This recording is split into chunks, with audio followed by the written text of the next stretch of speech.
You know, I think that you guys have a lot of courage to stand up as entrepreneurs and as leaders of your communities and talk about this topic, especially right now with everybody just going crazy and feeling so much emotion. You know, you guys are really stepping up in a big way, and it's very admirable because it's scary out there right now, and there's a lot of uncertainty and a lot of misinformation and a lot of people looking for leadership right now, and there's a huge void. And the fact that you guys are just stepping up and putting yourselves out there, it says a lot about your character. So I'm excited to be here. Thank you, brother. Max, you want to add something there? I think Cody's 100% right, man. Even as a black guy, sometimes it gets emotional when you're trying to speak about these things, and you can lose your focus on really trying to solve the problems. So that's why I wanted to have the conversation that I had by bringing in the sheriff of my county and bringing in an actual district attorney so we can move forward and try to figure out, now that we have the attention, now that we have everybody willing to help, or most people willing to help, let's go in the right direction, man. And let's try to figure this out together. And let's try to make this one different than the last 5. Let's actually leave out of this one with some action items and some demands. Because when it all comes to light, when it really, really, really all comes to light and people are forced to pay attention, a lot of people are like, man, this really happens, huh? Because people were in denial before. So I'm glad we're all doing this. I'm glad we're all using our platform in this respective way. And it's really an obligation for us to go out there and really just educate and just put out there how we feel. It's like we were saying earlier, this isn't a matter of attention or clout, right? The fact of the matter is everybody and their mom right now is attacking each other for a difference of opinion. And because that's all it is. It's a difference of opinion, right? And everybody's attacking each other, hates at an all-time high. But the fact of the matter is, nothing's being resolved. There's nothing being resolved, right? And that's why this was I'm really thankful that this is coming together right now, because there's a lot of leaders that I see that are not even saying one thing about the subject, right? They're staying quiet. Why? Because like Cody said, the courage might not be there. They don't want to say the wrong thing. Totally understand. And this is unfortunate, whether we want to admit this or not. This is a 50-50 issue, right? No matter, it's always like this for some reason when it comes down to very sensitive subjects such as this one, which brings me to the subject today I hand, obviously, obviously it's called State of Emergency and doing our part as entrepreneurs. First and foremost, man, I want to say thank you guys. It's perfect. You got the Mexican guy from Mexico that's actually born in Mexico, right? You got the black guy from Jamaica, right? Then you got the white guy who loves everybody, right? And everybody loves him. Am I the token white guy in this conversation? For now, thinking this one you are. For now. But you know what, brother? I've been watching you for a couple of years. Obviously, Max, we both been watching you, and I've been watching Max. And you guys have carried yourselves in the right way, on a leadership level. You guys have definitely carried yourselves the way that a leader should carry himself. And for some reason, we don't have enough of that anymore. Forget the industry. Forget the real estate community and industry. It's not even just about that small box. There's just not enough leaders carrying themselves the right way, right? They allow emotions to take control. And then their logic is not there. Their reason isn't there, right? And we were talking, we're going to get really deep. Obviously, we have a nice little agenda. We're going to get super deep, but that's what's going on right now. We're all giving so much oxygen to the problem, and I don't hear anybody propose solutions, right? So I don't hear anybody propose any type of solution. So with that being said, let's go to the first thing that I wanted to talk about. And this is a very sensitive subject, and we're going to try to breeze right through it. We're not going to spend too much energy on this, but the spark that may have started this whole entire thing was the murder of George Floyd out of St. Paul, Minnesota, right? Out of St. Paul, Minneapolis. It's the straw. It's like the straw that broke the camel's back this time. It was too obvious. Yeah, I want to hear about what you guys have to say. Max, please tell me what you think of that spark. The spark or the straw that broke the camel's back, I think this time there was no room for let's see more video, let's see more this. This is now it's like, okay, this really happened. And you had people that have never spoken up or about this situation was like, yo, this is wrong. Listen, I'm good friends with the sheriff of my county. There is truly a thin blue line, right? Just like in the hood and just like amongst black people, there's this don't snitch campaign. Same thing, right? It's the same thing. And what happens is these officers are in a workplace that doesn't allow the good ones to go out and speak up. You can imagine being the guy that just is the one that turns somebody in because you've seen something unethically done. So that's why I brought the sheriff on to press him so he can press other law enforcement people to have a culture where you're not going to see 3 other officers condoning this information. I don't care what industry you have, whether it's lawyers, realtors, whether it's police, whether it's whatever, you're going to have these bad apples that just get in. But what happens is the entire industry or the way that the cop culture is, right? Don't forget, I was active duty military at 17. I used to be a cop at 18 years old, right? So I understand the culture that you get submerged into as a rookie, right? You're the person who is training you as the training officer. You start to become like what you brought into. You can't really bring your own individualism. So what happens is you start turning a blind eye to the bad things. And what happened is that became normal. But now you see on video for 8 minutes and 49 seconds, a man literally strangles another man with his knee like a gazelle in a lion's mouth. And now, right now everybody has seen it. And now people have said, this is it. This is it. Where I'm not dealing with, let's see more tape. Let's do this. We want to address the issue right now. And I understand people are angry. I'm angry myself. It took me a long time to watch the full video, a long time, because I didn't want to see it.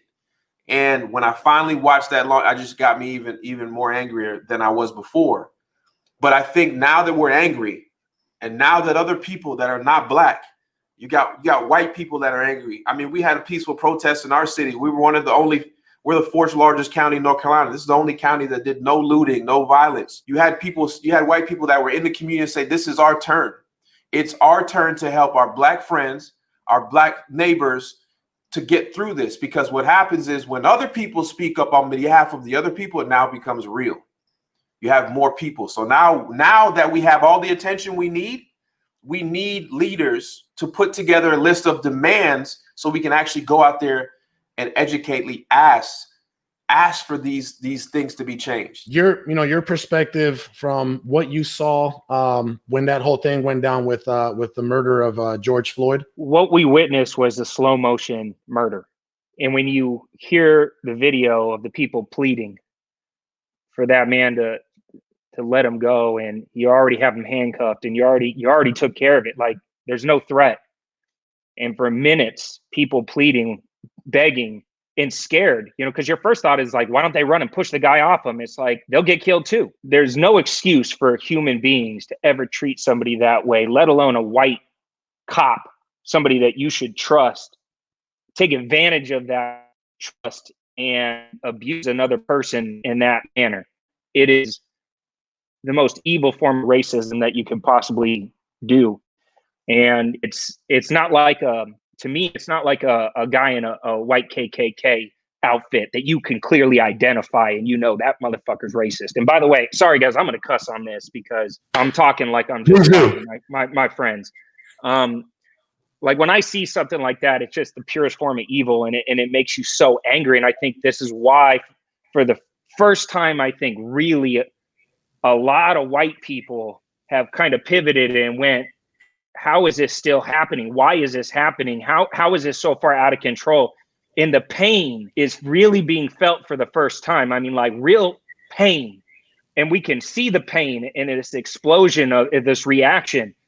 And for me, as somebody who really like lives their life by like judging people by their character instead of their skin color, and my parents' background, my dad's dad was Jewish.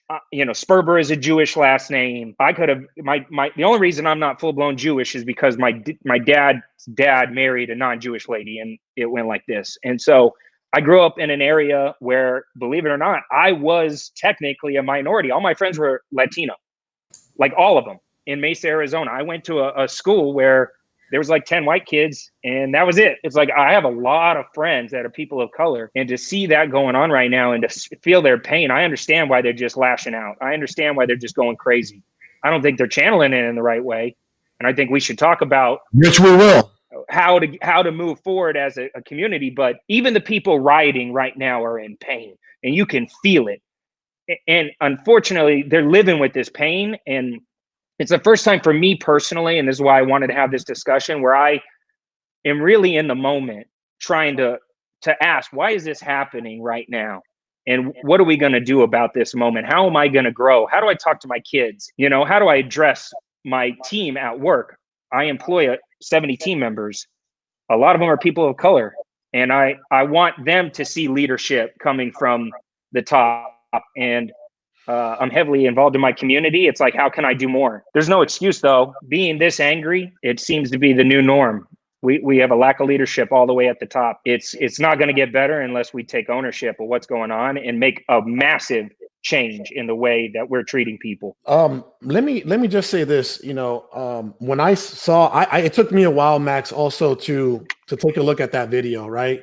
I knew what I was going to see. I just didn't know in what form I was going to see it. You know, I didn't know. I had already heard. It took me like, I would say 24 to 48 hours to see that video, because I'm like, oh man, not again. I saw remember the guy that was jogging, Aubrey, right? Aubrey, Max, the guy the gentleman that was jogging, and they hunted him down, and then the whole Ahmaud Arbery, yeah. Yes, the shotgun, right? When I saw that, I was like, oh my God, right? It was like one after another, right? One incident after another, or one murder after another. That's not what the country needs, especially during this time. We went from fear. I mean, like I said earlier, I'm like, can we restart 2020, right? 2020 feels like it's written by Stephen King and directed by Quentin Tarantino. That's literally what 2020 feels like. For all of us, I don't know how but I cannot continue to operate in that mindset, right? Like, you know, as entrepreneurs, we're taught to plow through the resistance, right? I lost my brother January 9th of 2020 to gun violence. Somebody shot him in the back of the head, literally 5 months ago, right? That's my 2020. You see what I'm saying? My office building burned, literally burned last month. That's my 2020. But here I am. I've dealt with resistance. You know, I've dealt with pain and all these things that are thrown at you. And that's the reason why we're all here today. It's because as entrepreneurs, there is so much we can do. There's so much we can do. So with that being said, I want to get to the next subject, which is hate is at an all-time high, social media, mainstream media, and we keep feeding it.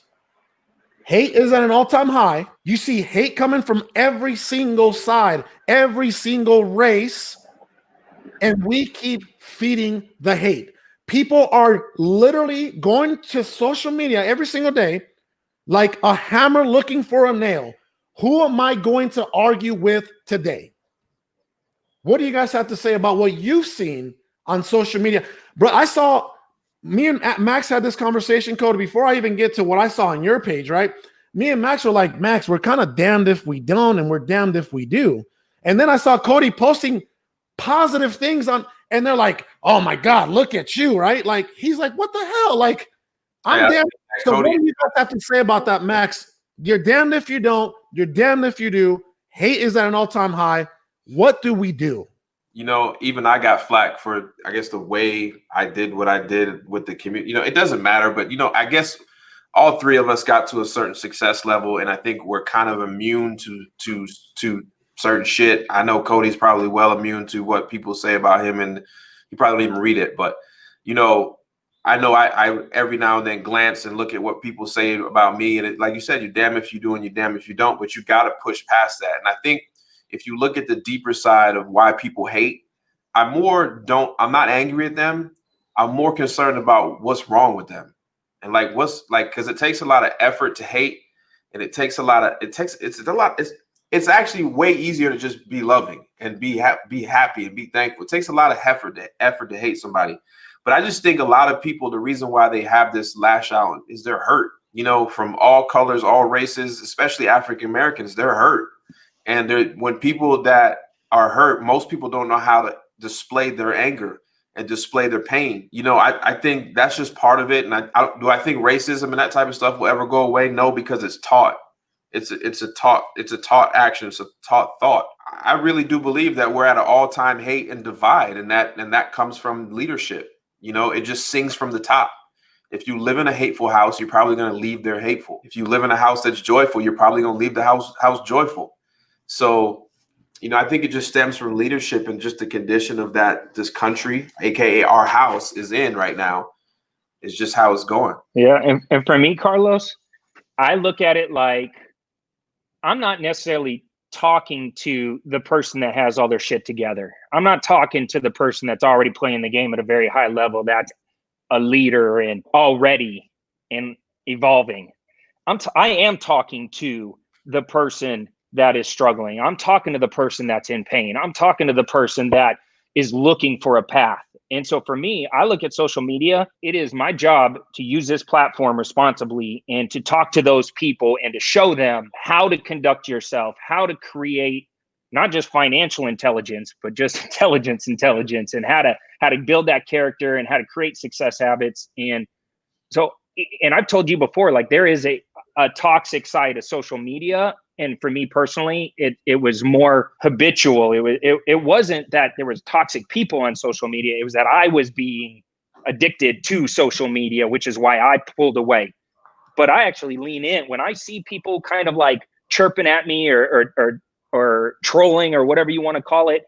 Those are the people I want to get closer to. Those are the people that I want to pull in and say, look, you're thinking wrong. You're maneuvering wrong. You're setting yourself up for failure. And I can feel your pain right now because I can tell what you're going through because you're lashing out on social.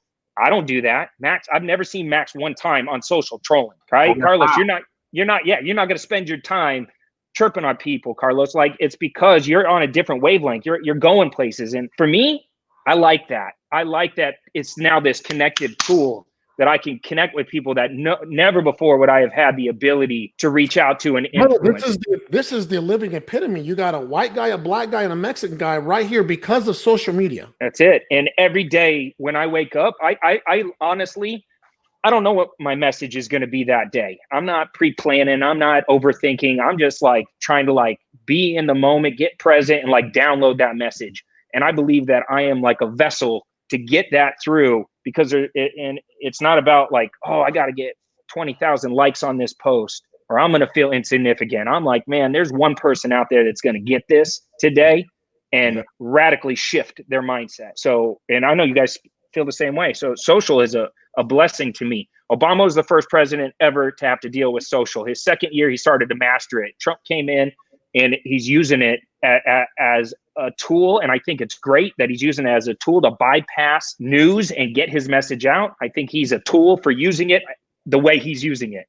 If that makes sense. Like he's using it in the wrong way. He's attacking, he's being negative. It's not your average, like trained, educated, politically correct person, right?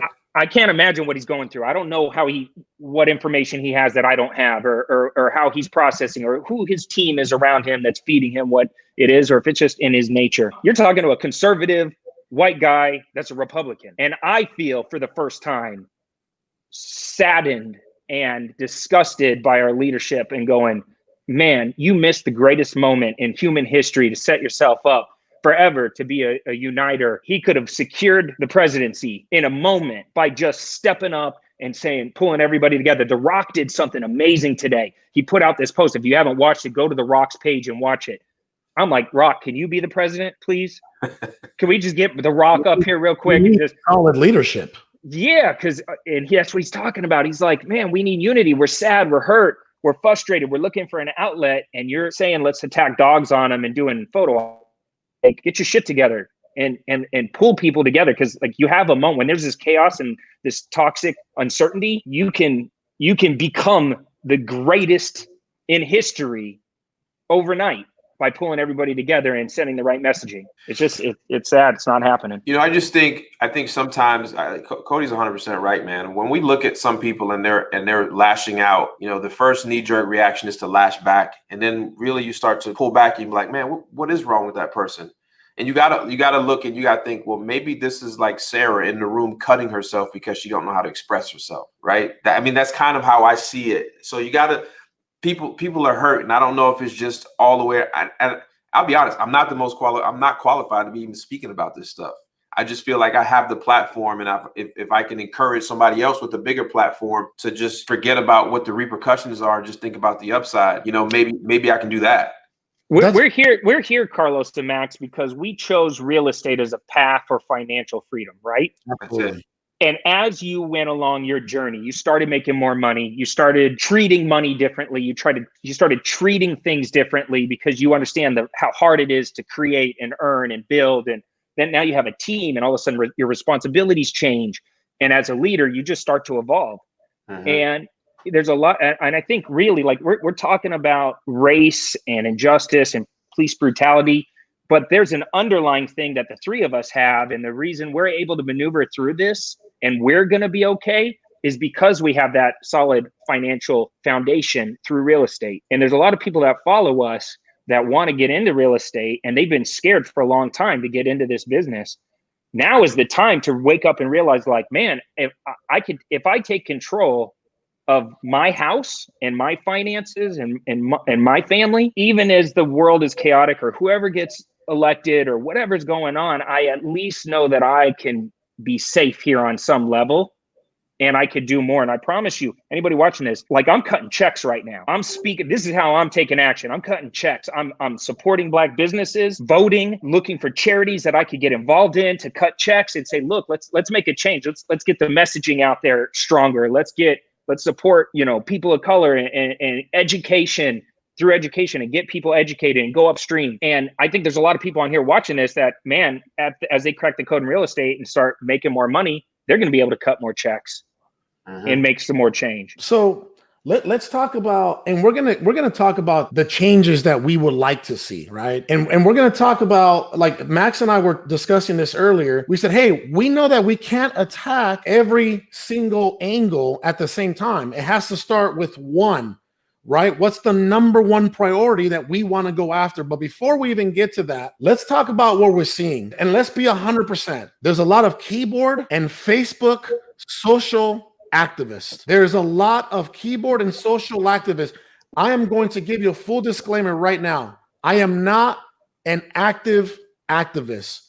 I'm very active right now, and I'm willing to always put my money where my mouth is, but I am not an activist. I don't claim to be, nor may I may never be. Okay. I will never be a Cesar Chavez. I probably will obviously never be an MLK. I'll never be a Malcolm X. I'll never be a Harriet Tubman. I'll never be a Nat Turner, right? I will never be those activists. And I don't, obviously you guys may not ever, that's not maybe our purpose in life, but do we lack leadership right now in so many different areas in society? Absolutely. And Max and I were discussing this. We're like, who's willing to make the commitment and the sacrifice? Because you have to, just like entrepreneurship, you have to be committed to the vision. You have to be committed to the vision. What is the vision? A lot of people out there right now protesting. By the way, everybody here knows that the protesters are not the looters, and the looters are not the protesters. So let's get that out the way. Two different groups, one special interest group, and one set of group who really just want justice, social justice, right? Max and I were talking about this earlier. What happened in 2016 with Eric Garner? I can't breathe. Do we not remember that? I remember Kobe had on the shirt. What has changed since 2016? Nothing. And I'm going to tell you why nothing's changed is because the anger never turned into actual action, in the sense that you needed to make demands. You had to come together. There needs to be a list of demands to ask. And you got to think, for me, simply, when I say, like, put your money where your mouth is, like, I went out there and I did some research that night after I got done talking with the sheriff and this district attorney, when he told me that not all police departments even have body cameras. And I said, what do you mean? He said, well, they can't afford it. So I went out and researched. There's 800,000 law enforcement officers in the United States. That's federal, state, local, everybody. I say roughly, let's just say 50% of them don't have body cams. A body camera plus the kit for the car is $721 from Axion or Axion, whatever the number. So if you did the math, it was roughly $561 million to outfit the entire country of law enforcement officers with it. Well, we don't need everybody. So let's just say 50%, $280 million needed to put together to go out and fit the other 50% with body cams. Because remember, we're trying to actually have something in place so that we can ask for it. And what that would do is once everybody has body cameras, then we can demand the attorney generals or the mayors to say they must wear them and be on all the time when they're on duty. If I was a cop, I would want my body camera on so I could protect myself. That's why I would want it. And then when they do that, that will help stop the unjust killings of unarmed people, period, and unarmed black people, unarmed black men. That will stop that portion. And then we can start attacking some of the other things through that. One of the things that the sheriff was talking about was having a office of accountability or a community review board where each complaint that comes through the city or the county gets reviewed by a board of citizens that validates the claim or not, so that you won't have a situation where this officer, the one that killed George Floyd, was in the police force for 19 years and had 17 complaints. He would have been gone a long time ago. So if we ask for these things to be changed, I think we can do it, but we need to have an organized voice with all this anger to move towards that change. We've got to have action items. We need that anger to turn into desire. Yes. We need all that hate and all that anger to turn into desire and commitment, right? And Cody, I knew you were going to say something, so go ahead and I'll say something. I was just going to jump in and you know, for me, I love that, Max, that there are, you know, things that we could do to, you know, move the training and the planning and the hiring and the holding of accountable our police departments. I think that's going to happen a lot more now because of this than ever before. I really do feel like people are not going to, what my fear is, I don't want people that are looking to get involved to go, you know what, I never want to be a politician and I never want to be a police officer. I don't want our young people to be scared of serving, right? And that's what's going to happen if we don't have this radical change from within. And so I think it's going to happen, and I think a lot of people are going to push for reform. There was 20 cameras, you know, right, watching him die a slow death. I think this is the reason people are so angry right now is and white people are starting to wake up. And I know for me, and I'm just speaking personally, I'm not representing every white person, but you know, there's a lot of people that are waking up and starting to realize, like, from day one, I drive around in my Lamborghini and I drive like an asshole and I get pulled over. I never once think that I'm in danger for my life. I never once think that I'm going to get shot or beat up or kneeled on or profiled. I even can act like an asshole to the cop. And still, I don't ever have that thought. It never even crosses my mind from day one. From the moment you're born, you're carrying the weight of just because you're black. You're born into it. White people are starting to wake up and realize, like, holy shit, I'm not even connecting the dots. And we're feeling it. And that's kind of what the idea of white privilege comes from. It's not that, oh, you're born with a silver spoon in your mouth. It's that you don't even have to have that thought. You get some passes. We don't even think about it. It's not even part of it. Some passes that you're not even aware of. And that's what we're waking up to, though, and we're starting to understand it more. And I think this is why I like the social media side of things, and I think the conversations are good. And you know, I put a post out the other day where I showed some empathy for a good friend whose store got looted in LA. I saw that. That's all I was doing, is saying, man, this is wrong. We shouldn't be damaging other people's businesses. We shouldn't be stealing from each other. And my friend got everything taken and crucified, which I'm glad it happened, honestly, because my ego wanted to lash back and be like, you have no idea. You remember before you guys had a business that was successful, what you thought of business owners? Very easy people that just got the money and who cares if they don't get this? Yeah. Oh, they're rich. They're rich. They have plenty. So of course it's natural to go, they got insurance. What are you talking about? This is just stuff, right? Insurance doesn't cover civil unrest, from what I heard. By the way, my friend Rob owns Dope Clothing, which is like one of the biggest supporters in people of color. Right. Like right out there in Fairfax. And like, like that's his customer base, and they just like cleaned him out. And I was showing some empathy for him, and I heard all of it. You're a racist. You're using your platform wrong. This guy has insurance. You're more worried about your rich white friend than you are about the, people and people's lives. And my natural reaction was to lash out. And then I was reading through it, and I was really trying to understand, like, why are they saying these things? What does this mean? What lesson am I need to learn right now of why the culture and the community, the conversation is so angry and hurtful? And what I start picking out of that is really understanding it, this concept of white privilege. You don't want white people to feel bad for being white. You don't want like this swing to go the complete other direction where now we're on the defensive trying to defend this concept. Like, no, we're woke, right? We're woke. We're not, we don't have privilege.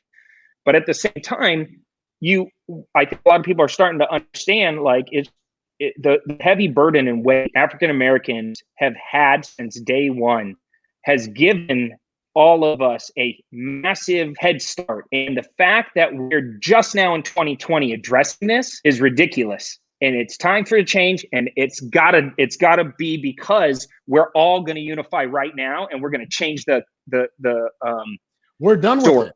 We're done with it. Done with it. Like, go. What are we going to do? We're done with racism, right? Let's talk about racism. Let's talk about racism, right? And this is why I had to be very careful who was coming on to this specific podcast, because there's a lot of people out there that don't have the courage to actually talk about racism. They don't. And I'm not going to be upset with them. I get it. This is a very dangerous subject. This is very touchy. You say one wrong thing. Look how careful and conservative we are, right? You say one wrong thing, Cody's a racist, right? You say one wrong thing, Max doesn't care about black people. So we have to be very careful. And I get it why, this isn't for everybody. Not everybody has the courage, right? The heart to actually come on here and say, you know what? Let's talk about racism, right? Is the goal to get rid of racism? No, Absolutely. I think it's impossible. At some point. Yeah. I don't think that's. I don't know if that's the goal though, Carlos. I No, feel like it's not. At some point, God willing, and it's not even going to happen in our generation, by the way. Sounds like an ending to a good movie, but I don't think it will ever happen. Yeah, it's not going to happen during our generation. It's not as much as we would like it to. I think it can never go away because it's something that's taught, right? That's what I want to talk about. I want to talk about that particular subject. Max, hit it off, and then Cody, say what you got to say on that subject. I have a lot to say about that particular subject, which is racism is taught. 100%. I mean, if you grow up in a racist household, you're more likely to adapt some of those characteristics from your racist parents. It's just more likely. If you grow up, if a white person grows up in a predominantly black neighborhood, they're probably going to have a lot of black friends, and they're probably not even going to have the same views as somebody that grows up in the suburbs about black people. The conversations in their households are just different. So hate and racism is taught. That's why it will never go away. Some people don't want to see the black skin in any type of superior manner at all because it makes them feel inferior about their own, which I don't understand. Right? Just because I love myself doesn't mean I hate you, right? So it's just like I think that some people just are inferior of themselves, so they need to be physically put up on a plateau, right? Because if this was like Cody said, and it took a lot, what Cody said is what white people needed to have seen and said a long time ago. Instead of saying, I don't have white privilege, I don't know what you're talking about. To just sit back and think and be like, damn, I can ride in my Lamborghini. I could drive fast.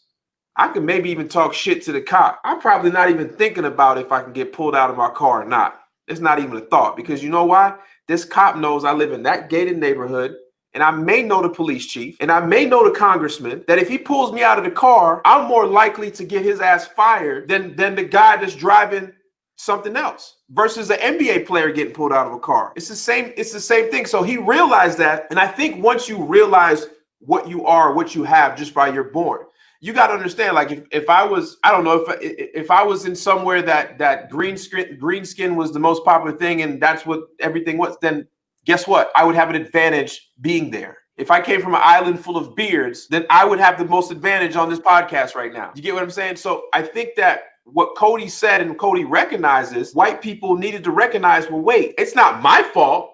I didn't do it, but I recognize it. Okay, now let's help try to take away the systemic way that racism plays in our system. Now, that's all most people wanted, was to say, I see you, I see your issue, and I understand where I stand in it. Let me help you, right? And I think the reason why systemic racism hasn't gone away, not enough white people have cared. And I say that because in this country, white people hold a lot of the power. Politicians, money. I mean, you can just look at it. These are statistics that's just out there. If enough white people care about this topic, like we're seeing the eyes and people are caring and people are speaking up right now, and they keep pushing this, not for this week and not for next week, I'm talking for the rest of the year and the year after, change will come. You want to know why? It has to. It has to. So unfortunately, in this situation, white people hold the keys. They hold the keys to be able to end a lot of the systemic ways that things are put in place, because now most people are waking up and being like, yo, I realize this. It ain't my fault. I'm not saying I'm racist, but I realize I have an advantage. It's when in your life has taken ownership served you well? That's how I got here. That's why all the time, right? It's like that's step one, right? It's like to look and quit the bullshit, quit the stories, quit the ego, quit all of it, and just take some ownership and go, okay, this is what it is. Now, how do I start to change the story? Yeah, how do I start to change the story? I know I'm a real estate investor. I got a little social media platform, you know, I'm an entrepreneur. I only can control this, right? This little bubble of my sphere of influence. And if everybody just did that, we're stepping a massive step forward in the right direction. Because it's not going to come from a politician. It's not going to come from some savior that's going to come in and swoop in and do it. It's just not. But it can start with my kids and me I sat my entire family down and we had a discussion. And I let them ask me questions, and I did the best that I could to answer them. And I showed them stories about Black Wall Street and different historical moments that has created this story up to this point. And I just said, look, what questions do you have? How does this make you feel? What are you going to do differently when you have friends? Do you treat them different because they have different hair color? No. Do you treat them different because of it? No. Okay, so how do we move forward? And my son, he does TikTok. And he said something like, oh, that's gay. And all right, sit down. We're going to have the conversation again. Here we go. Let's talk about what that means. Let's talk about why that is what it is. But still allowing him to form his own opinions on what core values he holds close to his heart and what spiritual side he wants to follow. But yeah, it just starts with the conversation. Let me say this, right? Systemic racism. I mean, if you're poor, you're going to be caught up in systemic racism. And that's classism too, though. Yeah. Remember back then, redlining, right? Redlining. You guys remember redlining? Mm-hmm. Putting all the poor folks and the different, the folks, the minorities in a certain area geographically of the city. Most of those neighborhoods till today are the South Side, right? I'm in Phoenix. What'd you say? The other side of the highway. Exactly. In our case, Cody, past the 10, south of the 10, right? Look at this. When we run comps, we know that don't go across the highway because it's different. Exactly. That's still happening today. But this is what I'm going to say about systemic racism, right? In my particular case, my mother came over here. I came here illegally twice. The second time I came through a fence. My mom paid a guy $25. I followed him, jumped through the fence in Nogales. She picked me up. Boom, here I am, Phoenix, Arizona. My mom was working the fields, 120 degrees, okay? And we were poor as shit. I'm not going to lie to you. We were poor. We were on food stamps when food stamps were still in the book, right? We were on WIC. We were on cash assistance. I mean, a single mom trying to get out of this neighborhood. It wasn't easy. What did we have in this neighborhood? Within a half-a-mile radius, you can ask anybody that knows me. I have people on here that actually know me. Within a half-a-mile radius, I have 5 gangs. 2 projects, 5 gangs. Within a half-a-mile radius where I grew up. We had drugs. We had liquor stores. We had poor schools with very low ratings. All my black friends, I used to hear their parents telling them, you ain't never going to be shit anyway. It starts at home, right? Think about how many times, that's the one thing I'm very thankful to my mom. My mom never told me I was never going to be shit. How many times do you hear Black people, Mexican people, even poor white people say, you ain't never going to be shit anyway because you're Black, because you're this, because you're that. That programming starts at home. And for those parents out there that are listening to us right now, you are doing this wrong. If you are telling your children that they're never going to be shit because they're black, because they're poor, you are already setting up the next generation for it to continue. We're not breaking that curse, that trajectory. We're not changing it. It starts at home, and then it starts in the community, and then it starts in the city, and then it starts in the state, and then it goes national. But we have, like Cody said, we have to take care of the small little world that we have some kind of access to. And that's at home. My two daughters, my 7-year-old knows nothing of racism. She knows nothing of race. I told her to see, hey, we're only one race, the human race. Asian, black, Mexican, white, Iraqi, whatever. One race. She doesn't look at Uncle Sal like some dude from the Middle East. She doesn't look at Uncle Spencer like some white dude from Oklahoma. She doesn't look at, Uncle Darren like some black dude from wherever. It's not. That's just not the way that I'm teaching my kids.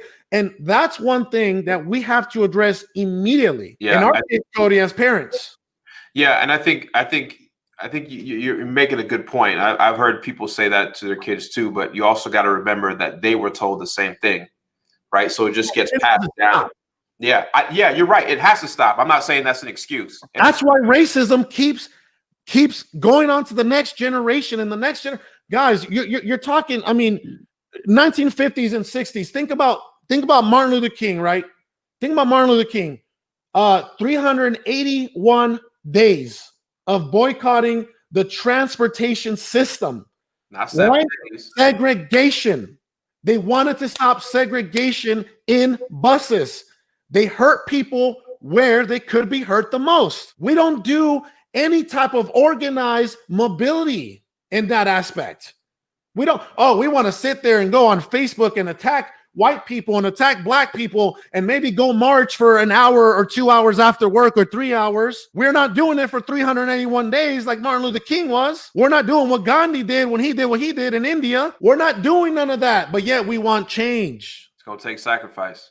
381 days boycotting buses. And now people, because of those boycotts, now black people don't have to sit in the back of the damn bus. Right? Yeah, but think of this, guys. And Killer Mike, I freaking love that guy. I like him as a rapper, and I like him for what he's saying, because he stood up there with emotion and conviction, and he said, what can you do right now? You can fill out your census, and you can get your ass out and start to vote, and that's simple things that everybody can do. I don't even want to get into politics. Yeah, but politics matter, man. Most people don't take the time. Yeah, but most people don't take the time to do their research. They vote party lines, or they listen to some bullshit commercial and they go, oh, that's what I'm supposed to do. You need to stop and you need to research. A smart person takes the time to educate themselves and do their research before making a decision. I'm not the same person I was 5 years ago, let alone 5 minutes ago. Like, I'm constantly evolving because I'm constantly learning. And I might have had viewpoints that I said on social media on some video that I'm like, damn, you're an idiot, Sperber. Why did you say that? Like, because you evolve over time. You meet people, you learn, you grow. And so people need to take the time to do the research. As a veteran, you have to vote. You have to exercise your rights to vote. We live in a free country. If you're sitting there and you're giving away your power and you're making excuses and you're blaming everybody and you're lashing out and you're making all these excuses as to why you're in this situation and you still don't vote, that's on you now. That's your fault that it's going to continue. And so I love that. And I'm going to go back to the real estate thing. You start creating financial intelligence in your life and things will change for you and your community, period. And real estate is a great vehicle to do it. And you have amazing people that look just like you on this call right now that you can follow and go, that's my dude. I'm gonna get with them and I'm gonna listen to what they do and I'm gonna trust the process and I'm gonna follow Maxwell's strategies and I'm gonna just put in the work. And a year from now, you might be looking back and going, you know what? I don't care if prices go up or down. I don't care who the president is right now because I got control. I don't care who the president is. No. And what I learned, Cody, when I did get educated in real estate and I started to gain my own financial independence, what I did learn is that the most important elections are the ones that here are local. So I can say I'm proud of my little city because we have a black sheriff, we have a black police chief, we have a mayor who listens to our concerns every day, right? Those people directly influence what happens in this little bubble I live in, right? The things that happen in the White House really don't affect too much of what happens in here. The attorney general in my state, the governor, those are the people that actually really, the things that they wake up and say or do will make direct reflection and change in my business and my daily life. So I think we need to educate ourselves on local politics because that's what really matters. Your city councilmen, your aldermen, those people are really, you need to get in the grassroots and change your actual thing. Voting will never stop racism. I think the people need to stop that. The goal is not to stop racism. That's not the goal. The goal is to stop systemic racism. Get everybody the same chance. You can hate me and love me, but just give me the same chance, baby. And guys, Max nailed it. I know all my city councilmen. Me too. I know them. I know the mayor. I know the governor. I could call Ducey right now and be like, yo, I got an idea. Can you? If you can't, get on the plan and start working. It's not hard to volunteer. It's not hard to get involved. I mean, trust me, they want you to be involved, and you can create change. It's going to take time and some hard work, but you can create change. Have you guys seen the movie The Banker yet? Yes. Powerful, one of the most powerful real estate racial movies, right? I believe, I'm not entirely sure, but because of that specific situation, the Federal Housing Act was, shortly born after, right?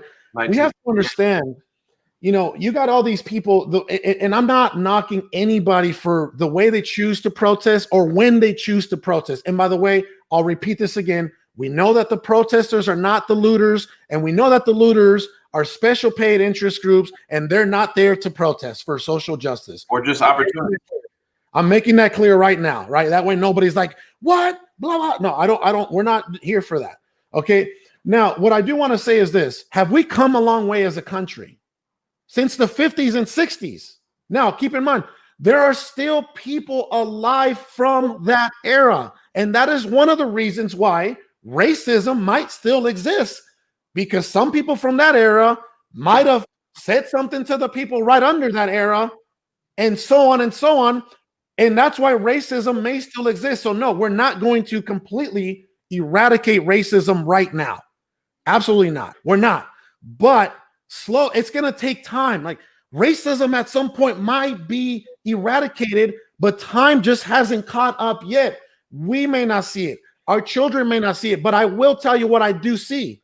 I saw a black president not too long ago in office. I see black congressmen in office. I see black judges. I see black police officers. Was that around back in the 50s and 60s? Takes time. But I think back to the entire thing, I think that solves this. We got to take our anger and we got to organize. You got to mobilize. You got to be able to, just like Killer Mike was saying, you got to come together with a plan. And then you need more white people to care. And once more white people care, then I'm telling you, the change is going to happen faster than we can do it on our own, because it's going to take a community of people that's going to really care. You think about this. White people hated animal abuse so much that every single police department in this country has an animal control division, right? Great. So if you think about that and think about certain things, you got to go to your white counterpart. And sometimes, and it was crazy, Cody even made a post and he was kind of attacked on the post. What do I do? As a white man, what should I do to help? I want to help. He truly just didn't know, and he wanted your input to help him. So when you do see somebody, there's so many amazing non-racial, brother, obviously, if you're a white dude and you're friends with me, there's a high possibility that you're not a racist. Right? I mean, my name is Carlos Reyes, right? We haven't even talked about implicit bias. I've dealt with that all my life. I've dealt with that in corporate. I've dealt with that coming up in this industry. Implicit bias, right? Oh, this guy is Carlos Reyes. I don't think we should really, push him up, right? If my name was John Robbins, I don't know what my life would be, nor do I care, right? This is the what I was given. That's okay. But what I want to talk about is solutions, right?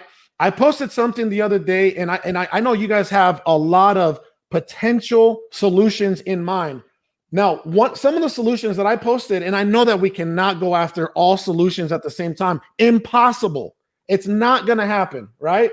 So I'll talk about some of the changes that I recommend. That I said, hey, you know what? Let's create some new laws against police brutality. That was one, right? I said, let's reform the criminal justice laws to end the discrimination of mass incarceration. Let's reform the 13th Amendment. Let's try to run propaganda like the Army does, and Pepsi and Coke and McDonald's. Let's run some propaganda in this country to unite this country. Let's talk about, let's encourage love and unity and servitude in this country, right? As much as we can. Let's get rid of the privatization of prisons. Those are some of the, I said, you know what? I'm not going to sit here and argue back and forth. Why? I don't want to continue to give oxygen to the problem. I want to do what entrepreneurs do best. We solve problems by providing solutions. That is how entrepreneurs succeed, by providing solutions to problems. Is that correct? That's how the only way we survive. So with that being said, I feel like the one thing that we can kind of try to take control of this year is finally try to reform police brutality laws in some way, shape, or form. Max mentioned something amazing. He said, why not try to put body cams on every single police officer, at least in the metropolitan areas, for sure. Guess what? The United States of America just pulled out of the World Health Organization. They were spending about $420 million, I believe, with them every single year. Why don't we put some of that money into reforming these police brutality laws? Well, great. Houston Apple has how much cash in reserves? $245 billion, but you know what? I only need $288 million to get body cams on every single officer in America. So listen, if Apple really cares about its Black customers, if Spotify, if Facebook, all those people, look, each of them just put $10 million, right? Really just a nice end of the year Christmas party for those type of companies. If they put that money together and really want to see, because my first thing is, I think any more killings, even one more killing, is too much. So I want to stop that first. And I want to stop it with body cams. I know, Cody, you're right. It's 100% that there was 10 cameras going around for that guy. But I think when people know they're being watched, they act different, right? I don't think that's why we all have security cameras in our house. That's why we all have security cameras in our office, because people do tend to act different when they know they're being watched. But I think that's just a great start. Get these body cameras. Let's start working with our white counterparts when it comes to that. Because their involvement is important. It's very important to this change. I can't stress that enough. They have to be just as disturbed as we are about the situation to help us rapidly get this change on the way fast. There's all types of solutions. Like I said, I'm not a leader for this. I just want to say what I got to say and use my platform as best as I can. But we have to get these body cams, and everybody has to be disturbed about this, because we need to go get these politicians. We got to get these politicians to start acting on this right now. Why don't we do what like some of the most respectable activists did in the past, right? Attack one problem at a time. Okay, let's go after police brutality, right? At some point, people went after segregation in restaurants.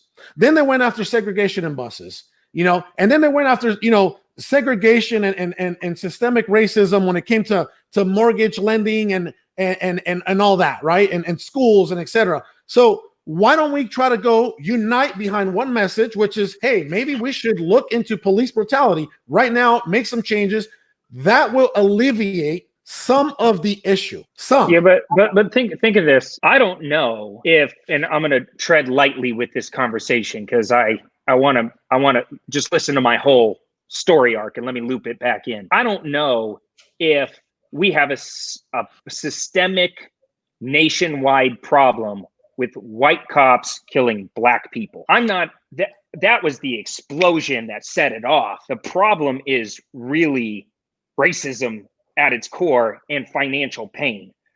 We just came out of this horrible experience as a human race where we're locked down, our jobs are taken from us, money is pulled from us, the government and news brainwashed us, and we're already completely uncertain. We're fearful. We don't know what's going on. And you have racism going on across the board. And this event set it off. If you look at the mathematics, it's not like that is the only problem. So like we can sit here all day long and say, we need to go into our police departments and reform the police departments. That is just a part of the problem. It is not the problem, right? The problem is we got to go upstream and educate our kids and get there first and change the story. We got to vote and get the proper leadership in place to change the story. We need to make sure that we keep this conversation going now that it's started and not let it die off like the other 400 times. Let's focus on some. And I'll go back to what we were doing beforehand. There's no.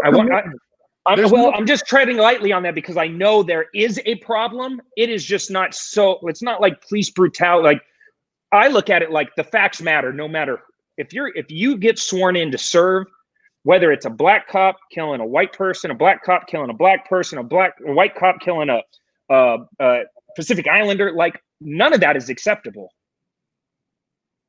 unless the facts are there. The police defended and protected the community or themselves, because the facts to me matter, right? And so it's like, let's just make sure that we don't villainify police in general. They are there to serve. They are doing a very difficult job, and they have to make split decisions. And I have a lot of friends that are police officers or sheriffs that I respect very, very much. And they put their life on the line and they work very hard. Can I?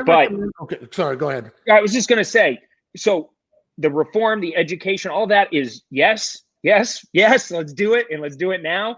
And I'm starting to see a lot of money from corporations, which is very admirable. Beforehand, like not a lot of corporations would touch racism like this. And now we're seeing leaders of these companies step up and say, I'm cutting a $15 million check. I'm cutting a $25 million check. I'm cutting a $10 million check. And if some of that can go towards body cams, great. But let's go upstream a little bit further than this and before it gets to police brutality. What is the real problem? Help me identify that. Let me say something else, guys. And this is very powerful. I have a self-mastery coach I talk to. I was telling Max every Thursday at 8 a.m. from 8 a.m. to 9 a.m. We were discussing this issue. And you know what he told me that made a lot of sense? He says, hey, Carlos, why do lawyers, this is a white guy, by the way. This is a white guy. This is Jeremy Wilson, right? Eugene Wilson. This guy's from Montana. So he says, Carlos, why do lawyers have to go through school for 6 to 8 years? And why do police officers only have to go through the academy and through training 720 hours, 9 months? How does that make any sense? That's another thing that we need to be talking about. More training before they hit the street. Now, listen, I want to be one of my dreams was to be a cop. And God knows I went to South Mountain, the police academy, went through the physical and everything.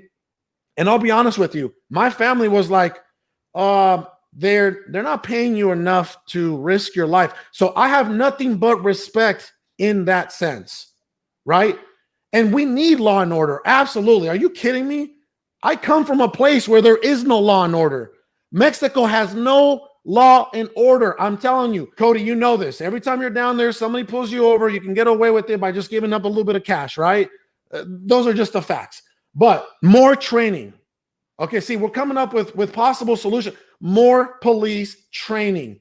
And I don't want police officers training like they're going to go and face some type of war, right? I don't want militarized training. I want civilian, a little bit of mix of how to deal with different scenarios, put them through different scenarios, right? I mean, think of this, Carlos. The showing up and showing as a show of force with tanks and body armor and helmets, you're instigating and inviting in pushback. And so for me, we got to look at what works and what doesn't work from a psychological standpoint. There was a psychologist that did a study on hooligans, that are really into soccer over in the UK. And there was this one soccer match that every single year just lit off. And the whole city hated this particular soccer match because they would do riots and looting and all this shit. And they would always show up with all their tanks and all their body armor and all their cones and barricades and stuff. And every single year, the rioting happened, right? No matter who won, the rioting would happen. And the psychologists came in and they studied what was going on. And they said, okay, this year, we're not going to do any barricades. We're not going to have, you're not even going to be able to see any tanks, any police officers. Instead, we're going to put everybody in a vest, a bright yellow vest that just says, I'm here to help if you need me. Wow. And they just stationed these people all around the soccer stadium. Guess what? No rioting. First year in a decade, no rioting. Why? It's a different psychological response with I'm here to help than showing up with all of your gear. And so the conversation needs to keep going back to, we need to vote some people into office with some fucking common sense that take the time to learn how to be a good leader and that want to unify and are willing to hold people accountable, but at the same time, not instigate and fuel the flames. And it's ridiculous what's going on right now. This is it. We're not going to name a solution on this conversation, but it's not working what we're doing. And Max knows this. There was already enough toxicity, especially in our industry, right? And there's a lot of toxicity in every industry, but there's already enough toxicity. And then, we went from fear to now hate. I mean, what's next, right? What's next? So what do we got to do as entrepreneurs? When's a better time, Carlos, to attack the United States than right now? Right now. Every great civilization first crumbled from within. You want to unify the American public? You go to war. Come drop a bomb on us right now. I mean, we're weakest right now as a nation. We are more weak than we've ever been, ever. We're so distracted. We're in so much pain. We're all over the place. We're lashing out at each other. That's my biggest fear. I'm just waiting for the dirty bomb. I think about it too when I see all the crowds, and I just think, man, this is just. Yes, it's like, what else could go wrong in 2020? Let's just pray that doesn't happen. That's what could go wrong. At some point, we're going to see aliens, which is fine. They may be more peaceful than what's going on right now. But let me just talk to the parents out there right now, right? Let me say this. Parents out there, we are the living example to our children. So your child is going to remember how you handled COVID-19. Your child is going to remember how you handled social injustice. Your child is seeing what you say and what you do. Yes or no, Cody? Absolutely. So what kind of example are we going to set for our children right now? Are we going to be, and you know what's crazy? I've seen this happen in my own household. You ready? And I'm not going to say names of my family members if they're involved in any way. And it happens. We all get caught up. Guess what? Let's just say that my daughter, my 7-year-old daughter comes like, Daddy, check out the drawing I just made. Come to my room. And I'm too busy going, "Urgh." And I'm like, what do you want? How is that fair to our children in our household? Just because emotions are high and hate is high, and then you have your daughter or your son come in, hey, Daddy, can you come play with me? Hey, look what I just made. And then you snap on them. How is that any helpful? How is that even getting us closer to solving the problem? So again, we've made some proposals here, and I think that they're valid proposals. I feel like something does need to happen. It needs to happen here in the next 30 to 60 days, maybe 90 or the rest of the year. But something does need to happen in order to try to get this country back to unity, back to enterprise, which is what we do best, right? We're united. We do enterprise. Everybody wins. Whether we want to admit this or not, guys, I've seen poverty in my ex country because I don't care. I don't care if someone gets offended. This country is not perfect, but there is no country that's perfect, right? This country's far from perfect, but there's no country from perfect. And there are a lot of countries out there that are absolutely terrible. Absolutely terrible. I come from a country that if you make enough money, there's two people on you. One, the government. Two, the cartels. Hey, Carlos, you're making some money. Great. Give us our 20%. Then the government comes. Hey, you're making some money. Give us our 30%. By the time you're said and done, you have partners. So again, I know this country's not perfect, but there are so many beautiful, amazing white people, black people, Mexican people, Asian people. There are more, believe it or not, I promise you this, you guys don't have to agree with me. There are more good people in this country than there are bad. I agree. Right? Yeah, says without a question. You know, here's what I don't want. Here's what I don't want to have happen. I don't want people to act so woke that like white people try to steal the narrative. I think that we just need to support the narrative. Right? Right now, bro.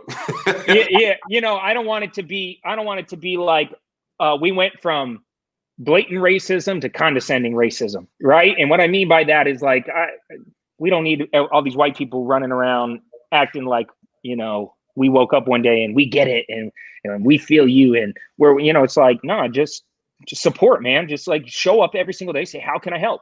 What can I do? You know? And I think Black leadership needs to tell us, this is what we want. This is how we want you to support us. It's not my job to come up with the solution. It's my job to support you and help change together.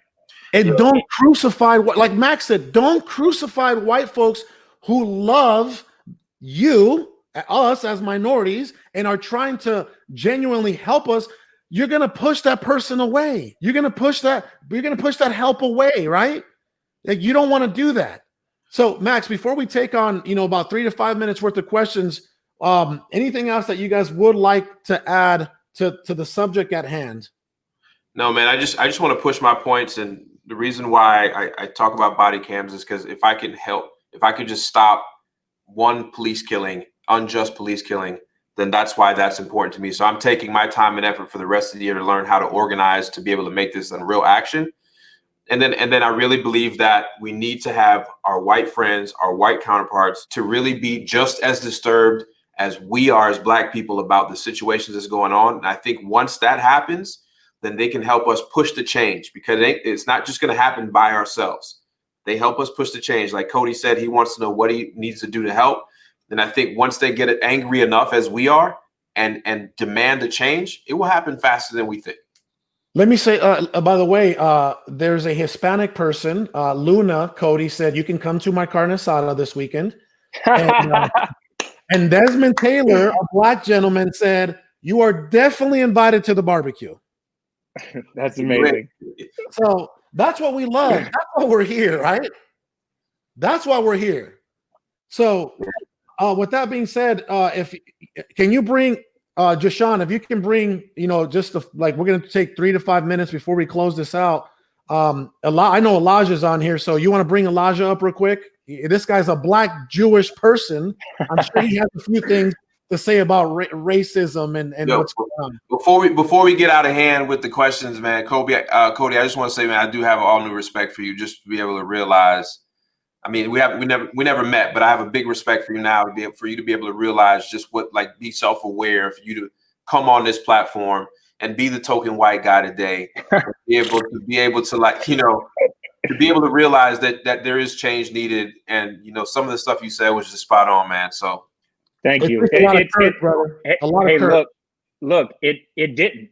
It's easy to be a leader. It's not a difficult job, right? Every day I show up, and I just want to evolve and do better and to create and take ownership and become the best version of myself that I can be. And if I mean that, then I got to live that. And that means on all levels. And so thank you for saying that.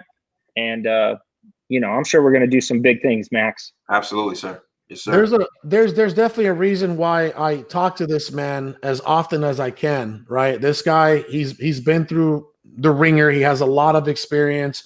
And I just want to say, man, Cody, I appreciate you coming on today. Max, I appreciate you coming on today. We're here to serve each other, you know, together, right? We're here to help each other grow together. I know that when Max and I started doing a couple things together, we got some backlash from certain people. And that's going to happen. You're never going to make everybody happy, right? So I just want to say, Cody, it takes a lot of courage. And that's why I chose you over anybody else. We chose you because I know the type of person you are inside out. And I appreciate you for that, brother. We all do. Thank you. So with that being said, Jashawn, please bring up Elijah.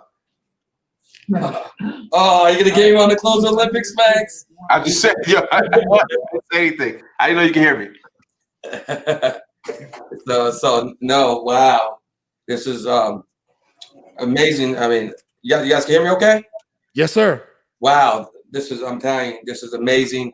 Shout out to you, Cody, for sure, for you standing up here, because when Max and Los said that this is happening, I'm like, whoa. A lot of people need to hear from specifically not only somebody who is white per se, but somebody who has yielded a lot of power as far as empowering a lot of people to get success. The not only Black, Latino, and white people all kind of look to see like, whoa, you're doing Lambos, you're pushing it. So shout out to you for actually putting yourself out there on the front line here. Not a lot of people. It's not usually the cool thing to do. Hey, remember when we were grinding it out back in the day? Yep. Shout out to Alski. Shout out to Allen. Yep. Hey, you know, I think this real estate space has a lot of great leaders in it, you know, and it's our job with the platform to keep it moving. So. No, for sure. And I know me and Carlos and Max, we talked a little bit about this the other day, and I found myself, I said being Black and Jewish, I dealt with slavery and Holocaust, all right? The worst atrocities in mankind, and it's like in my DNA. So 3 days ago, it started like hitting me like more what's happening, like what's really happening. And 2 days ago, like I saw like tears were just running down my face. I couldn't stop the tears after seeing everything that's happening. Like I felt so emotionally overcome. And I'm like, we're pretty isolated. Our success real estate, we're pretty isolated from the average individual who has to go through 40 hours work, could get cut off jobs. You know, we make pretty good money and we can isolate ourselves. But the feeling of despair, the feeling of hopelessness, the feeling that like, damn, this happening from slavery to, you know, from Jim Crow years to the civil rights movement to what is still happening now. And feel like, what can we really do to make change and spark change? And so my mind's been racing, like what other changes could be done? What can we do to actually— What do you have in mind, brother? So that's why I was really scared. So I'm gonna do it, Lo, because you give me this opportunity to share it. I was really nervous about even mentioning any of this, because from Marcus to Malcolm to Huey to Pac to Nipsey, anybody who on a big platform mobilizes people together, they end up not making it out here. So I'm putting this out there. God bless me. And so I have like 3 steps to start with. These are just 3 steps. It's a little radical, but I think what Los brought up, what Max was talking about, I mean, these are all these plans, we need to move on them, right? However, that could take a lot of time. And why that may take a month, a year, 3 years, 5 years, people are dying right now. And more importantly, there's angry people in the streets right now with anger, energy, and frustration. There's no plan. There's no traction. What to do next? And I think that's why I feel in the despair. I personally feel God put this inside of me to share, and I was so nervous about sharing it. Is why I know I need to do it. So let's get into it. So these are 3 steps. Very, very first 3 steps. I've talked to Alex. I've talked to some people about it. I want to get you guys' thoughts. I'm going to hear what people want to say. So first step is this. Anybody who sympathizes with the movement is more than welcome to be a part of it, but I want to talk to these 2 bodies of people, right? I want to mobilize these 2 bodies of people. So Latinos or brown people and Black people, I want to unite these 2 segmented populations first, all right?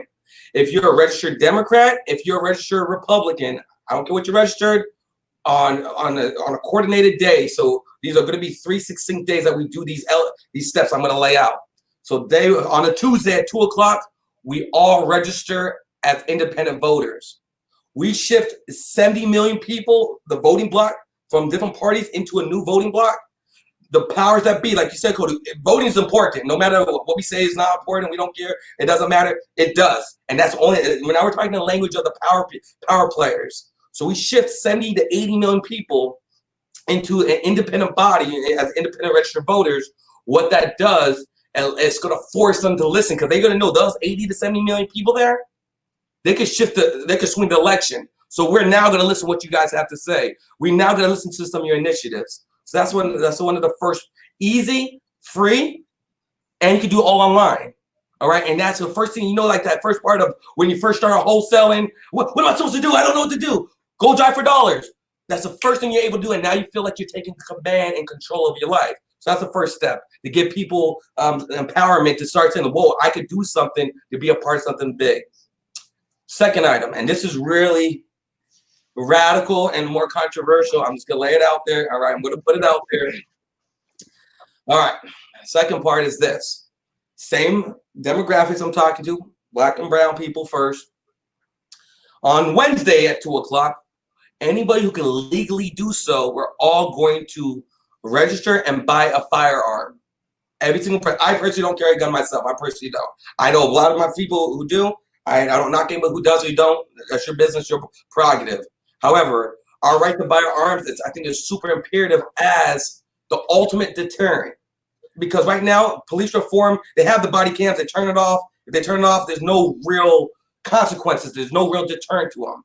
You saw my man had his knee in his neck for 9 minutes. We had 5 people with cameras. He did nothing. It did nothing to stop him, right?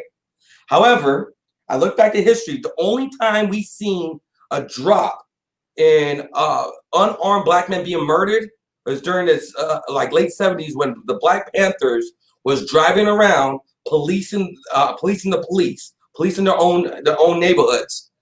We have to have something similar like this, where if they think every black Latino has a gun, because they already look at us like we have it anyways, but if we use that stereotype as a powerful tool, that will be a deterrent, knowing that, hey, if I kill this person, it's more than just a camera on us. We could all draw out legally and let them know, if you kill them, we're going to do a citizen's arrest for you vamping on an unarmed citizen.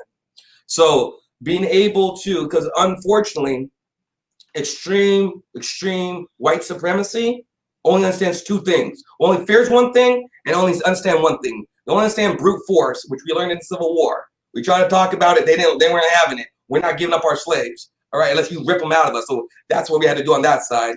And the only thing these white supremacists really fear more is a fair fight. All right, and all this protesting, which is good, which is important. But you saw when my man went to in Michigan, they had the AKs and they're all militaried out, and they went to the Senate and they're yelling, demanding. Not one person got shot, not one person got arrested. It's a different type of power when they know that we're all packing. All right, and I'm not saying we have to hurt anybody. I'm not saying any type of unlawful attacks on police of any sort. However, being able to have that deterrent that if you take a life, your life could be taken. We're not waiting until the cops arrest you and hopefully try you. We're able to have a natural deterrent right there, the way the Black Panthers did in their neighborhoods. That's the only time in history that we've seen the black unarmed deaths decrease. And then the third step is, and which a lot of people talked about, I just think it has to be organized. The third step is this. So we did Tuesday, 2 o'clock, Wednesday with the guns. Thursday, we take everybody the whole day. Nobody shops on Amazon. Nobody shops on Amazon. We take $100 million. We do a cyber boycott. We take $100 million off the table for Jeff Bezos, right? Then we specifically online buy one service or product into one of our communities, one service, one product, which we'll determine. And then so we are showing we have the power to cyber boycott, and we have the power to do the transfer of wealth. Those are the 3 things that powerful people understand. You shift the voting block, we provide our own deterrent because now we all have guns, and then we're able to boycott and take money out of your pockets and put money into our communities. All online, all nonviolent, all simplified. It has to be structured. It has to be, somebody has to implement strategy. We need Sal's, we need Jared, we need the best integrators to help simplify and make this simplified. All right, so those are the first 3 points. And once we do that third one, Jeff Bezos would either hey, I see that you guys took $100 million off our books. How do we cater to you 80 million voter block? Or he says, no, I'm not, I screw you guys, and his competitors will cater to us. All right, and so those are the 3 initial phases, and I got the last 3 ones. I got the last 3 ones. More? And I'm just gonna go over the last 3 because that's just the first steps. But it hasn't brought about change, right? That just, all you did is just you mobilize people to a voter block. You have guns that apply immediate deterrent to cops, and then you pull money out of one economy and put it in another part. So that's important. That's so that we're able to mobilize, we're able to be strategic, but still no changes occurred. So the change is these final 3, and I'll go through them quickly so we can bring my man Keith on. All right, so first part. All right, so the first part was, so now that, so we have about 36 million unemployed people. Well, my favorite president was FDR, right? And during the Great Depression, he created the AAA, the BBP, the CCC. And so we want to do something similar like that. We want to employ these 40 million people by the time the election's here. We want to employ these people, okay? So what we were going to employ them doing, we're going to use the money that either Jeff Bezos provides or his competitors after we show our ability to cyber boycott and transfer wealth. We use that funds and the people's funds, and we are going to employ these 40 million people who are unemployed, and what they're going to do, right? Now we got the funds. Now they're there. What we're going to have them do, we still need testing for this coronavirus issue. We still need testing for all that, so they could be doing testing, help our testing so we can eventually get out of this. And most importantly, the biggest problem what we need the support is, the reason why a lot of minorities don't vote until the election year, and we usually only vote for the president because that's the only person we're aware of. We don't know who, like Max was saying, we don't know who the senators are. We don't know the mayors. We don't know the superintendents. So that's about to change. Their whole focus and goal will be to write up and have a simple SOP, simple process of who we voting for and why we're voting for, and make that something very simplified. Get that in place, and once that's all laid out, now when you're voting, you're not just voting for the president. Because I know I'm committed, guilty of it too. I'm looking for whoever the biggest minority name on that sheet is. I'm going to vote for them, not knowing if they're going to be for our cause or not. So once they know why we're voting for them, who we're voting for from the top down, that's how we're going to really start creating the last change. And the last part, the third part, is now we know who to change. Now we know what we're doing, who we're voting for. What Max has done with Reyes, if you guys go to Reyes, they're boring. Usually they're boring as hell, all right? You got 40, 50 people, they're boring there, but you usually stay around because you have some high-level thinkers there. What Max has done with his pop-ups, there's like 500, 600 people that show up to some of these pop-ups, and it's because it's an event. I want to be around. I want to connect with other people there. So last part, and I want to get you guys' thoughts, is that when people are voting on voting day with these this same block of people, we want to make voting an event. Not only you're gonna know what to do, who you're gonna vote for, but after you're done voting, you don't have to just leave. Socialize, connect with people, be able to be out, making an event so that this generation and the people who do not use to voting want to come out, want to be a part of it, want to support. That's how we would make the initial change. That's how we change the election. That's how we get real police reform, and that's how we do the deterrent. Please don't kill me. I want to live. All right, I want my island by the time I'm 55. What you guys think? Appreciate I'm gonna put $5,000 on your personal security, and I'm gonna help you get the first 3 done. I'm just gonna think of something. I have a meeting tomorrow that might help all that. Wow, please let's talk, because I feel hopeless and I don't get any options. So I'm so thankful for you 3 gentlemen, at least starting the conversation about what could really be done. I need 3 steps. I don't want 20 years down the road. I want to know, what can I tell somebody who's outside, go and register to vote and independent, and watch me start changing. Watch the powers that be that starts paying attention. I mean, do you think that'll make a difference? You guys think that'll make a difference? Absolutely. If you take that many people to go vote and move them to independent, it's going to be crazy. Brother, we appreciate you, and we're gonna take this last person here, and then we're gonna shut it down. Can I just say one thing about that? Please. Yeah, real fast. That was a perfect Elijah answer. Yeah, knowing you, that was a perfect Elijah answer. You know, I think there was some really smart power chess moves in there. I think the entrepreneur in me was already thinking like, damn, you just told me the date and time you're going to do all this shit. I'm shorting stock. I'm buying stock. Like you're about to make a lot of white people really fucking rich. So I don't know if maybe you want to sneak up on us, right? Don't tell us the date and time. Just do your little plan without letting us know. You know, you move people into that powerful of a voting block, you might not need to get guns, brother. You might be able to just, you know, instantaneously, you can coordinate something like that. Every politician on planet Earth will pivot and go, oh no. So you might not have to have all of that put together, but interesting thoughts that at least somebody's throwing out some creative ideas. That's what we need more of. We need more solutions. Everybody's so focused on the problem. Nobody is throwing out solutions. And that's the reason why I wanted to put this together. And it could spark something. Again, none of us here are true activists. It could spark something, right? maybe somebody who considers themselves an activist can actually take one of these proposed solutions and be committed to it.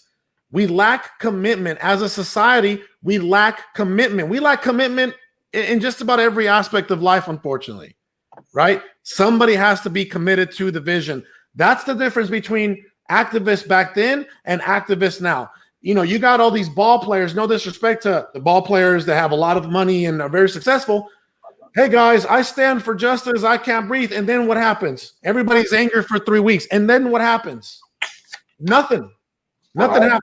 Right now is the perfect time because 40 million people unemployed and no sports going on. So what else we gonna do? Let's do something. Exactly. Yeah, All right, Elijah, I'm gonna bring my man Keith Ever back on. Yes, sir. Thank you guys. In closing, I appreciate you guys for doing this. Like I said, we're not activists, but we're damn sure activated right now.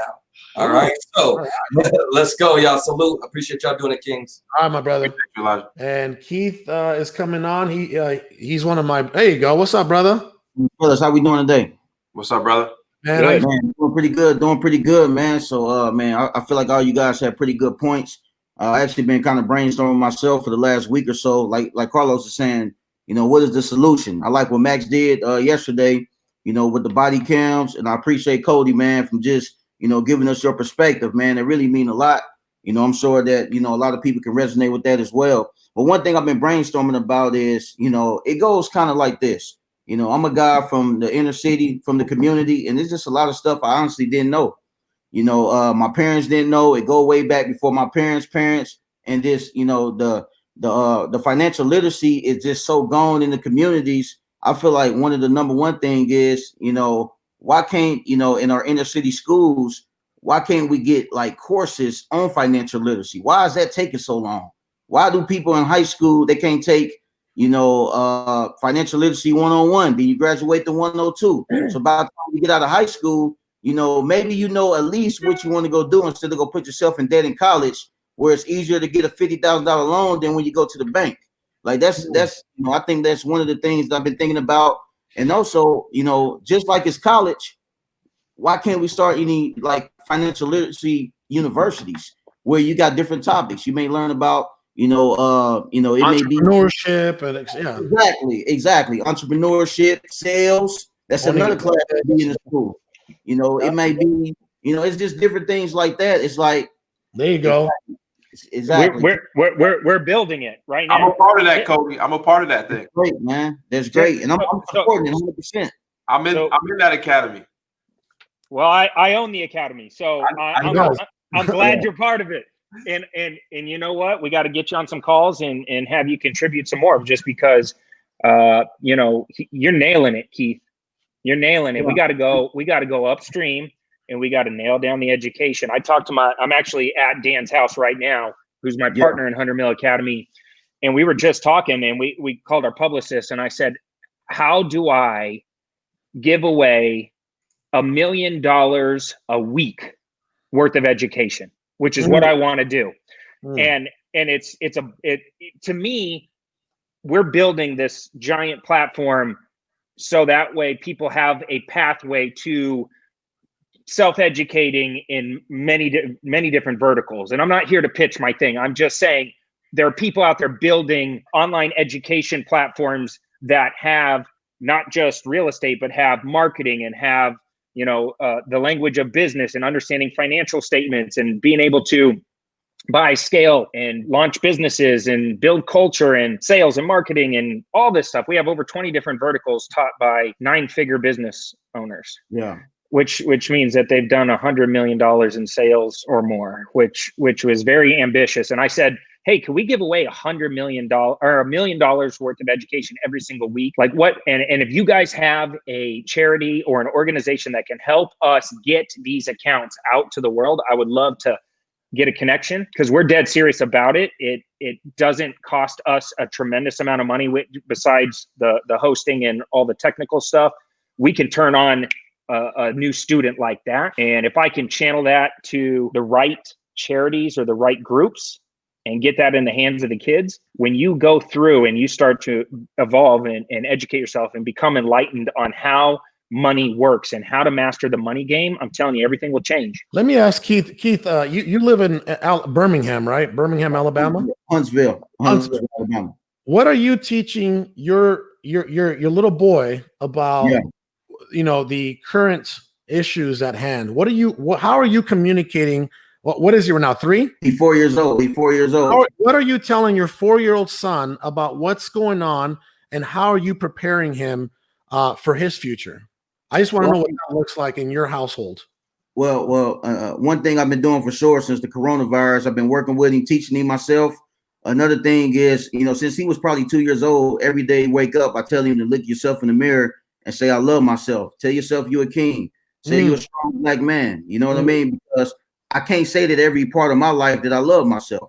So I don't want my son to feel the exact same ways that I done felt before. I want him off the gate. I want to, you know, affirm him every single day, you know, exactly who he is. I think that's very, very important, you know. And I think that, you know, of course, guys like, you know, with us being, you know, black African-American guys like me and Max, of course, we got to educate our community. But I think also, you know, guys, you know, just like Carlos, you've been doing, just like Cody, you guys been doing, to intentionally help tell our culture, I want to help. You know, what does that mean coming from a Cody Sperber? He's saying, listen, I know what you guys are going through. I know what you guys went through, but listen, I'm one of the ones that want to help you guys out. And that's going to mean a lot because it's going to start gaining that trust back. And I think that we all have to pull each other up. You know what I mean? It's just going to take a team effort. Empathy and compassion. Empathy and compassion. Yeah, and you can't be a culture vulture and take and not give back. That's it. I mean, it's Max, that simple. Please, Max, say something. That's a very good point right there. Max, I need you to speak on what's going on in not just in this industry, but in industries across. The culture vulture thing is at an all-time high. Would you agree? I mean, I just wish, everybody else has said it. I wish they like black people as much as they like black culture, right? Mm-hmm. And there's a lot of brands that thrive off. I mean, we spend $2 trillion a year. Come on, I mean, it's not hard to see that we're a great consumer. So yeah, man, culture vulture is all-time high, and even, you know, it's just there's so much we tackled here. I don't even think it's worth going in it. But Cody said it. You know, you can't culture vote. You can't steal. You got to give back, man. You can't just keep it from the same field. You have to keep cultivating the same field. If you don't put it back in, you're not going to get anything. You know, I heard Dave Chappelle say this a while back. I mean, I'm sure we all are Dave Chappelle fans, right? In some way, shape, or form. The guy was hilarious. He said, everybody want to be black, but nobody want to be black, right? Everybody want to be black, but nobody wants to be black. You see, like, everybody wants to dress and talk and the music. And I mean, I've seen Cody with the Lamborghini and the you know, the floss style clothes and the watches. You know, we all like. There's so much culture there, right? Why not respect it and honor it? You know, why you should have seen me when I first started popping off on when I finally got my real estate and my education cracking at the same time. And I was just raking in the money. Like, one of the first things I told you this, Carlos, the other day, I went and got an all murdered out black Rolls Royce Ghost with a Mansuri kit and white interior. And I'm rolling up into my neighborhood, and, you know, it's a gated community. It's nice houses. And I'm rolling up and I'm bumping Kendrick Lamar. So I don't know what I heard you bumping Young Dolph the other day. Dude, he's amazing. But anyway, we could talk hip hop all day, but I'm rolling, and I remember, like, all my neighbors just judging me, right? Because they were, you know, who do I think I am? And I honestly feel so many people are culture vulturing right now. And that's why it's more important now than ever to step up and give back, because it's like, I love hip hop. I love a lot of the food. I love a lot of the pieces of I like the way you dress. I like the way you speak. Like, what's not to love? So if we're gonna love it, we gotta love it on all levels, right? And so I mean, that's all we gotta say. Step up. Don't use it and abuse it, and I'll get back to it. Any last words, gentlemen? I appreciate all of you guys' time. My man Keith, man, thank you for coming on, bro. You know, you're my brother, your family. Yes, sir. Appreciate it. I've been knowing Keith since 2016, man. We were in the struggle together, right, Keith? Man, I tell you this, man. You know, and honestly, I just thought about it. You was probably, if not the first, one of the first people from a different race who pulled me up. And at that time, you know, with me not being, you know, financially educated, I made a lot of mistakes, you know, early on. You know what I mean? So me coming from where I come from, you know, that mean a lot. Guys like Max, I remember sleeping on the box spring. Cody Sperber, I had bought your course back in April 2016. So all you guys right now was guys I was watching laying on the box screen, and I done made well over $3 million in this business since 2016. So Hey, brother, tell them one of the most powerful things you ever told me back when we were doing the medical company. When I would send you money, I didn't even know. Tell them about that. That was the first time you ever ran into that. Yeah, I had sent you. You had actually, I've never seen you before in my life. Barely even talked to you. And we was doing the medical business together. I sent you, the products, and you sent me my money. And I was like, damn, my family don't even send me my money on time. So it was like, that was pretty dope. Like, I was scared because where I'm from, you automatically got your guards up, man. You don't really know what's going on. So, that stuff like that is what opened the doors for guys like us, if that makes sense, right? We all got to find a way to trust each other. And we got to find a way to, like that you guys are saying, like, unconditionally love each other and really help each other out. And I feel like the world would be in a better place. It's going to take some time, man, but everybody got to come together. We got to acknowledge, what happened, because you got to think about it. I'm going to make this quick. It's kind of like, if I cheated on my fiance right now, I've been dogging her out for 3-4 years. I can't expect her to hear my apology and just expect to move forward with a fresh new plate of trust. It has to be built back up. We got to work together to move forward. And I think in this situation, I think that's where we at right now. So that is my opinion, fellas. And I appreciate it for sure. Gentlemen, thank you for your time. Max, I know it's 7:20 over there. Cody, I know you got to get back to doing what you were doing. Much love, fellas. I appreciate you guys for your time. Thank you guys, man. God bless you. Absolutely. God bless. Thanks for having me. Keith. Good. Thank you, brothers.